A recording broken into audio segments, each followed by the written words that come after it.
Hello, Anthony here from Bolt Mortgages. For some people, buying a first home can be a daunting process. The main reason being, in school, they teach you about Pythagoras theorem and how the inside of a leaf works, but nobody teaches you about personal finances or how to buy your first home. By the time it comes to buying your first home, you're thrown straight in the deep end and have to fend for yourself. One of the issues with this is that buying your home is going to be one of the biggest purchases you make, so any mistakes that you make along the way can be very costly.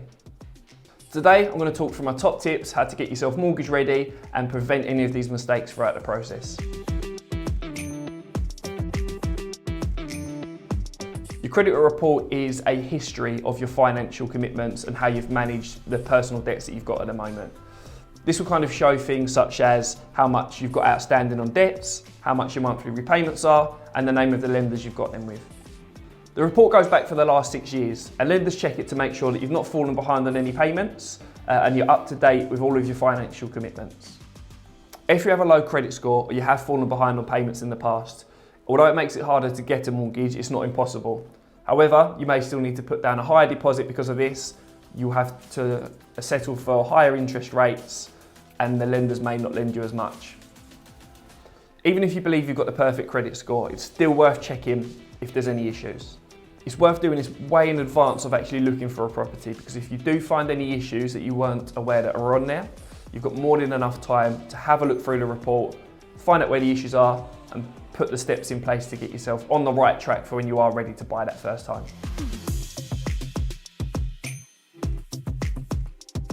Speak to a mortgage advisor before you start looking for your home. Put yourself in this position. You've gone out, you found that perfect house, 4 bedrooms, enough rooms for you to put your family in. You've got a playroom, even a swimming pool, perfect position for your school, big driveway for all of your cars, only to find out after falling in love with the home, it's way outside of your budget. On the other hand, you might be looking at properties that are way below the kind of property that you can afford. You might be looking at 2-bedroom properties when you can afford a 3. You might be looking at properties in the part of town that is miles away from your child's school. The benefit of speaking to a mortgage advisor prior to going out and finding these homes is you know exactly what your budget is, so you can find the perfect property for how much you can afford. A lot of properties are sold prior to actually going on Rightmove. So if you're relying on Rightmove to find your next home and you've not registered with any of the estate agents, you're going to be missing out on the cream of the crop properties. The main reason this is if estate agents can sell properties prior to putting them on Rightmove, it makes the process a lot quicker for themselves and it keeps the person who's selling the house, who is their main customer, a lot happier. Another tip is to build relationships with the local estate agents. Working within the estate agent industry for the past 6 years, the people that have built that friendly relationship with the estate agents tend to get first picks when it comes to the properties. So the best thing to do is forge your friendship and relationship with your local estate agent, because if you're looking for a 3-bedroom property for $350,000 and they're going out to one next week, you're going to be the top of their mind once they take that property on the market. The first cost you need to set aside when you're buying a property is your deposit.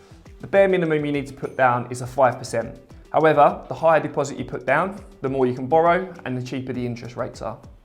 Other associated costs when it comes to a mortgage are valuation fees, solicitors' costs, and product fees. Every lender that you speak to will be completely different. Some lenders will give you a free basic mortgage valuation, others may charge you up to £500.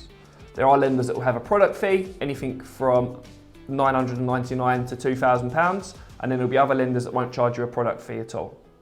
With the product fee, this isn't a fee that needs to be paid up front. You do get the option to add that to the mortgage or to pay that up front out of your own funds. Adding it to the mortgage does cost you more money in the long run because you charge interest on that fee that's now been added to the mortgage. As a first-time buyer, most lenders will not charge you a mortgage valuation. The basic mortgage valuation isn't really for your benefit. That is the main benefit for the lender. They find out, first of all, if you pay too much for the house, they'll let you know. And if there's any major issues that they believe they won't be able to lend on the house for, they'll also let you know about that. Another kind of survey you can get is a home buyer's report. This usually costs in the region of £400 to £500, and this goes through the property in a lot more detail. So it works like a traffic light system. Green means that part of the property is fine, amber means that part of the property might need work on in the future, and red means it needs looking at and potential work straight away. It looks through about 15 different parts of the property, and then you get a written report after for you to have a look through. And again, that costs in the region of about £400 to £500. Another thing you need to save for is your conveyancer. So this costs in the region of £1,400 to £1,600, and the price can vary depending on if the property is a freehold or you're buying a leasehold property. Last but not least, the stamp duty. So the rules on this change on a regular basis. So prior to you making any mortgage applications and putting aside a budget, speak to your mortgage advisor or a conveyancer as to what your stamp duty liability will be. As things stand as a first time buyer, anything up to the £300,000 mark, you don't have to pay anything for.